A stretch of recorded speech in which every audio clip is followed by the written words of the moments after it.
पुस्तकं आणि माणूस यांचं नातं अखंड टिकवण्यासाठी आर चॅनलने SST ज्वेलर्सच्या माध्यमातून आणलेल्या बोलकी पुस्तकं या खास कार्यक्रमात या रविवारी पाहूयात सुप्रसिद्ध लेखिका माधुरी महेंद्र चौधरी यांची अनाथांची माय ही कथा. अभिवाचन सौरूपा दड्डी. पाहायला विसरू नका आर चॅनल, सर्वांच्या घराघरात, प्रत्येकाच्या मनामनात. नमस्कार. आर चॅनलवरील बोलकी पुस्तके या कार्यक्रमामध्ये मी सौरूपा दड्डी सर्व दर्शकांचे हार्दिक स्वागत करते. आज आपण एक कथा ऐकणार आहोत. तत्पूर्वी एका पुस्तकाची ओळख करून घेऊया. पुस्तकाचे नाव आहे या सम हा. लेखक मेजर जनरल शशिकांत पित्रे. छत्रपती शिवाजी महाराजांनी स्थापिलेल्या स्वराज्याचे साम्राज्यात रूपांतर करणारे थोरले बाजीराव पेशवे हे भारतीय परिक्षेत्रातील 18व्या शतकातील निसंशय सर्वश्रेष्ठ योद्धा होते. आपल्या पुऱ्या 20 वर्षांच्या पेशवाईच्या काळात तब्बल 40 युद्ध ते लढले आणि अजिंक्य राहिले. त्यांचे रणभूमीवरील योगदान, युद्धशास्त्रविषयक कौशल्य केवळ एकमेवाद्वितीय म्हणावे असे होते व त्या बाबतीत त्यांचा हात धरू शकेल असे कोणीही निपजले नाही. दुर्दैवाने त्यांच्या या स्फूर्तिदायक कर्तृत्वाची दखल घेण्याऐवजी त्यांच्या व्यक्तिगत आयुष्यातील विलासाची चवीने चघळत चर्चा केली जाते.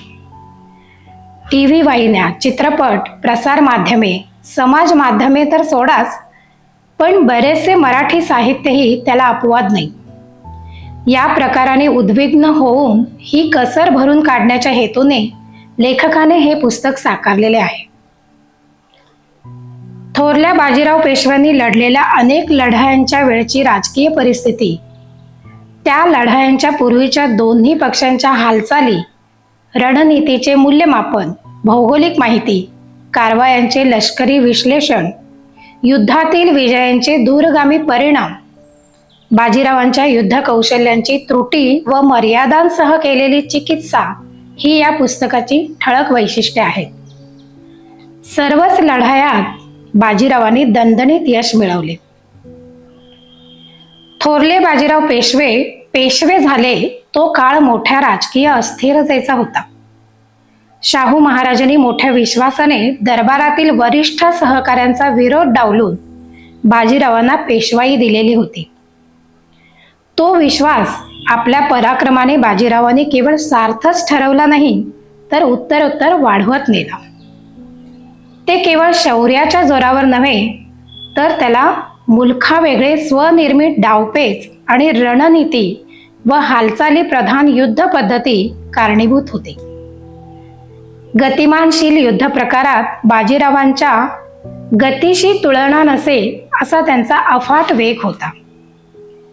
बाजीरावांच्या केवळ उपस्थितीमुळे सैन्याच्या मनोधैर्यावर अतिशय प्रचंड सकारात्मक परिणाम होत असे. ते सदैव प्रसन्न व उत्साही असत. ते घेतील तो निर्णय अचूकच असेल याची ठाम खात्री सैन्याला असायची. युद्ध व्यवस्थापनात त्यांचा हात धरणारे कोणीही नव्हते.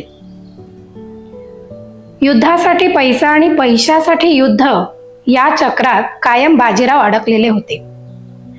अवाजवी औदार्य किंवा सौजन्यशीलता हा बहुतेक सर्व हिंदू राजकर्त्यांना असणारा अभिशाप बाजीरावांनाही होता.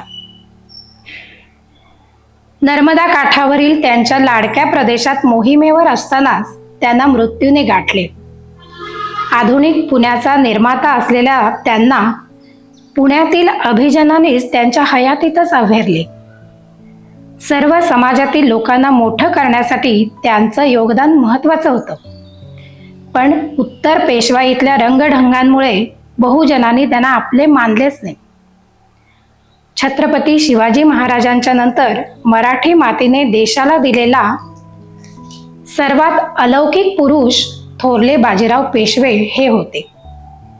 आज पेशवे या नावाकडेच पूर्वग्रह दूषित व कलुषित नजरेने पाहिले जाते.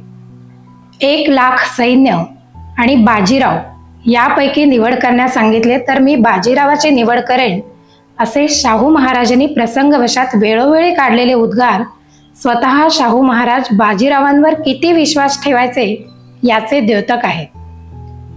पाश्चात्य शिक्षणाच्या प्रभावात Alexander, Napoleon, Duke of Wellington या नावांच्या झगमगाटात आपल्याला भारतात होऊन गेलेल्या अतुलनीय सेना नायकांचे त्यांनी केलेल्या अजोड कार्यावर विस्मरणाचे शेवाळे चढू नये म्हणूनच हा पुस्तक परिचय. धन्यवाद. यानंतर आपण आपल्या कथेकडे वळूयात. कथेचं शीर्षक आहे अनाथांची माय.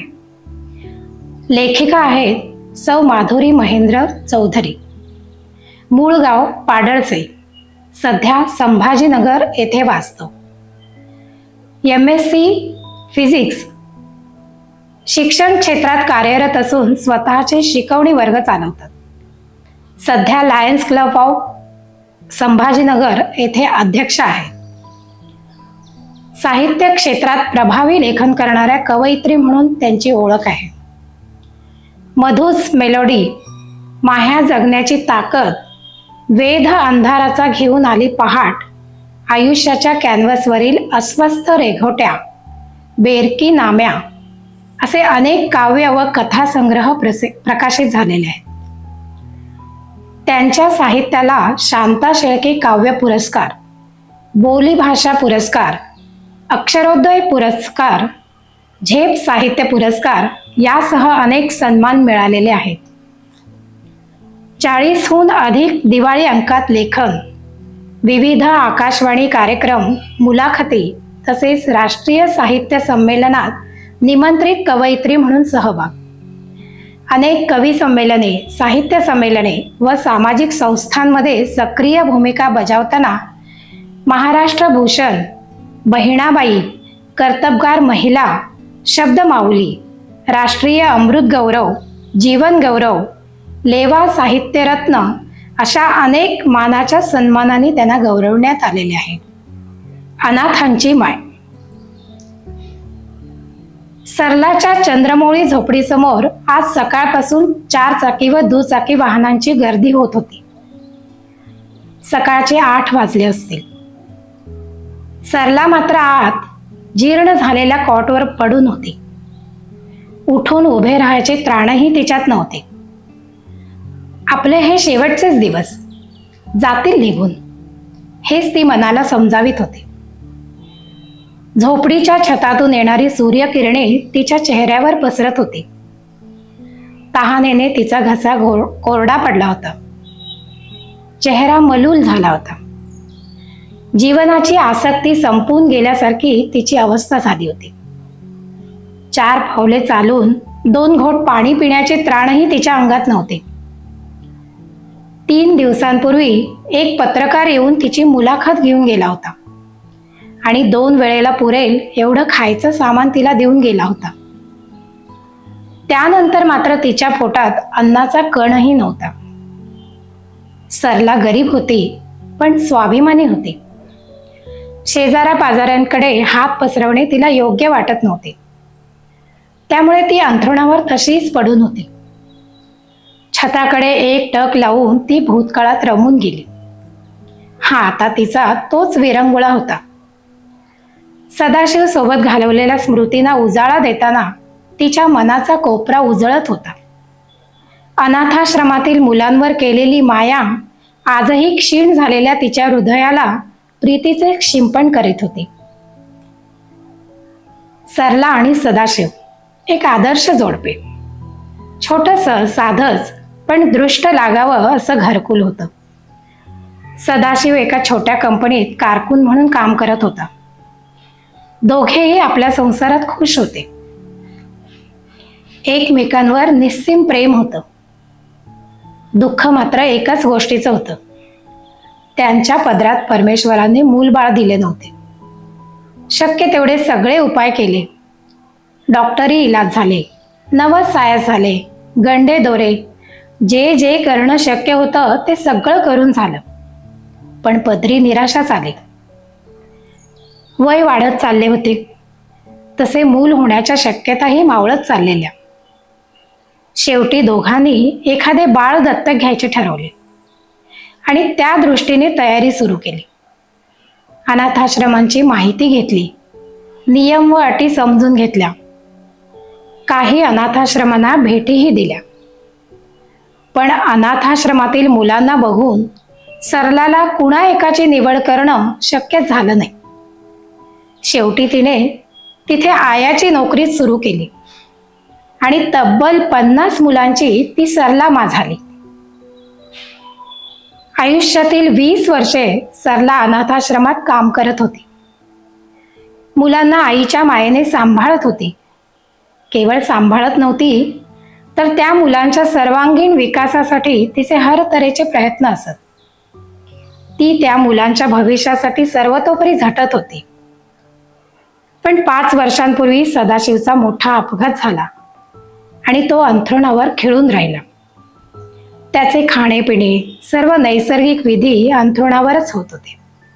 नाईलाजाने सरलाला अनाथाश्रमातील नोकरी सोडावी लागली.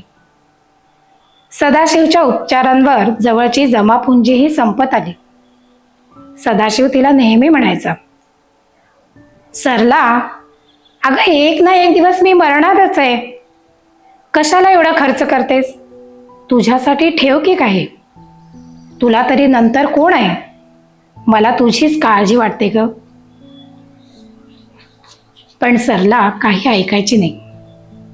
काय करायचं त्या पैशांचं? अहो, तुम्ही आहात हेच माझ्यासाठी खूप आहे. अगं पण मी गेल्यावर तुझं काय? असे अभद्र बोलत जाऊ नका हो. कितीदा सांगायचे तुम्हाला? वास्तू तथास्तू म्हणत असते. सरला काही ऐकायची नाही. कुणी काही उपाय सुचवला की ती लगेच करून बघायची आणि शेवटी व्हायचं तेच झालं. हळूहळू जमापुंजी संपत आली. नातेवाईकांनी सोयीस्करपणे दुरावा निर्माण केला. त्यात 2 वर्षापूर्वी सदाशिवही तिला सोडून गेला. तुटपुंजा पैशात ती कसे तरी जगत होती. 3 वर्षांचा काळ मध्ये लोटला. अनाथाश्रमातील नोकरीही गेली होती. तिथे दुसरी बाई कामाला लागली होती. तिथल्या व्यवस्थापनातही बदल झाले होते. कुणाशी सरलाचा संपर्कच राहिला नाही. मिळेल ते काम करून ती कसे तरी दिवस ढकलत होती. हळूहळू तिच्या शरीरावर वार्धक्याच्या खुणा दिसू लागल्या. मागच्या महिन्यात तिला थोडा ताप आला आणि तिने अंथरूण धरले. त्यात 8 दिवसांपासून तिला पोटभर खायलाही मिळाले नव्हते. विचार करता करता सरलाची शुद्धच हरवली. सरलाची दयनीय स्थिती शेजारच्या राजूला बघवत नव्हती. शेजाऱ्यांनी मदत केलेली सरलाला आवडणार नाही हे त्यालाही माहिती होते. अनाथाश्रमातील मुले मोठी झाली असतील, नोकरीला लागली असतील तर ती काही मदत करतील म्हणून राजूनेच ओळखीच्या पत्रकाराला काकूविषयी पेपरला लिहायला सांगितले आणि संपर्कासाठी स्वतःचा नंबरही दिला होता. आजच्या वर्तमानपत्रातील लेख वाचून 3-4 चाकी आणि तब्बल 7-8 दुचाकी सरलाच्या घरासमोर उभ्या होत्या.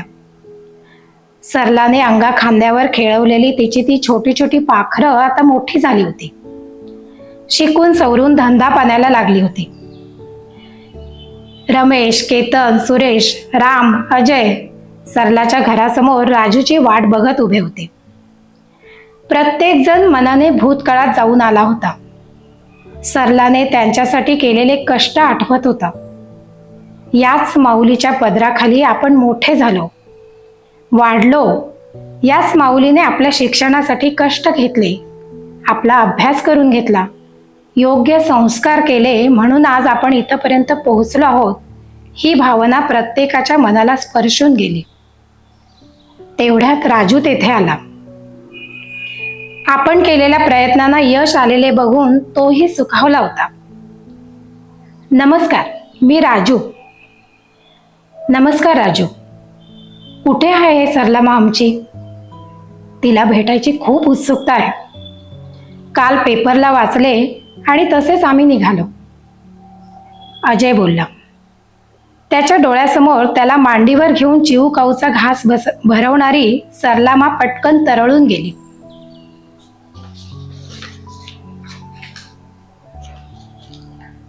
आभारी आहे मी तुमचा सर्वांचा. पण काकूची अवस्था बघवत नव्हती. तुमच्यापैकी कुणीतरी जबाबदारी नक्की घेईल असे वाटले म्हणून मी हे सर्व केले. हो, आता आम्ही सरलामाला अंतर देणार नाही. ती होती म्हणून आम्ही शिकलो, मोठे झालो. तिने आम्हाला आम्ही अनाथ आहोत याची जाणीव सुद्धा कधी करून दिली नाही. रमेश भावनाविवश झाला.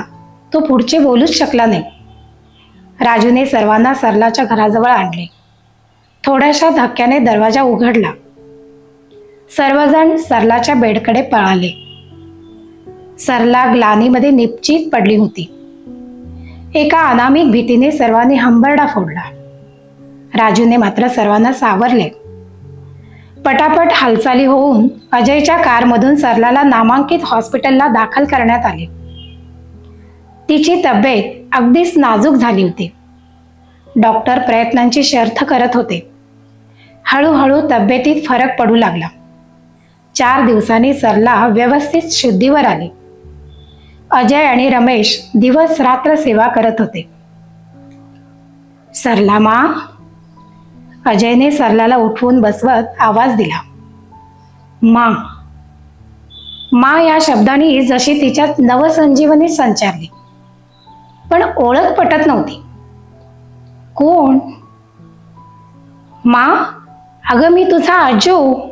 ओळखलंस का? मला मोठा करण्यात, इंजिनियर बनवण्यास किती कष्ट घेतलेस तू, आणि विसरलीस होय लेकराला. आणि मी तुझा रम्या. रमेशचे बोलणे पूर्ण होईपर्यंत तिघेही अश्रू ढाळत होते. अरे, मी इथे कशी? मी तर माझ्या घरी. हो, वर्तमानपत्रात तुमच्याविषयी वाचले आणि आम्ही सगळेच तुला भेटायला आलो. पण तू बेशुद्ध होतीस. हो का? पण इथलं बिल मी कसं देऊ बाळा? माझ्याकडे तर काहीच नाही. मी अशी निपुत्री, कोण सहारा आहे माझा? बिलाची चिंता नको करूस. आणि तू इथून माझ्या घरीच यायचंय. तू इतकं छान शिकवलं म्हणून मी आज आयुष्यात उभा आहे. माझ्यासारख्या अनाथांची आई झालीस तू, आणि स्वतःला मात्र निपुत्रिक म्हणतेस. आम्ही कुणीच नाही का ग तुझे? सरलाचे डोळे आता पाझरायला लागले. तुला इथे ऍडमिट केल्यावर मी आणि रमेशने आमच्या ग्रुपमध्ये हे सांगितलं. आम्ही सगळे भेटलो. आम्ही ठरवलं आहे की आता तू आमच्या घरी राहायचं. अगं, तुला एक नाही 100 मुले आहेत, सुना आहेत, नातवंड आहेत. खूप मोठा परिवार आहे. तुझ्या सुना तुझी वाट बघतायत. जे संस्कार तू आमच्यावर केलेस तेच आमच्या मुलांवरही व्हावे असे वाटते ना मा. म्हणूनच तुला आधी कोण घरी नेणार यावर वाद चाललेत. सगळेच न्यायला उत्सुक आहेत.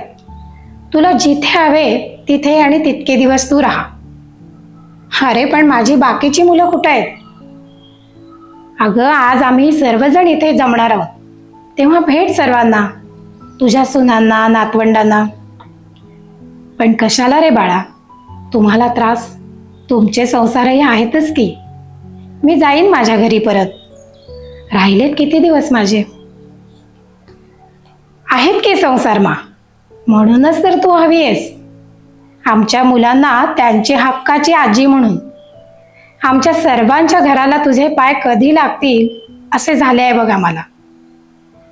तेवढ्यात डॉक्टर येऊन सरलाला तपासून गेले. काही नाही, सगळं ओके आहे. मावशी, आता मात्र वेळेवर खात पीत जा बरं का. डॉक्टर असे म्हणतात सर्वांचे चेहरे आनंदाने उजळले. रमेशने हळूच ICUचे दार उघडले आणि अजयने व्हीलचेअर ढकलत सरलाला बाहेर आणले. 25-30 मैत्रिणी आवाज न करता सावकाश येऊन सरला भोवती उभे राहिले. त्यांच्या चेहऱ्यावर दिसत असलेले प्रेम, आदर आणि आस्था सरलाला सगळं सांगून गेले. सरलाच्या डोळ्यात अश्रू तरळले. तसे पोरांनी हळूच डोळे पुसले. माय लेकरांची कितीतरी वर्षांनी भेट होत होती. सरलाचा मोठा परिवार तिच्या भोवती जमला होता. हॉस्पिटलमध्ये शांतता होती. पण सरला आणि मुलांच्या मनात परत एकदा प्रेमाचा वसंतोत्सव साजरा होत होता. ममतेचा झरा झुळझुळ वाहत होता.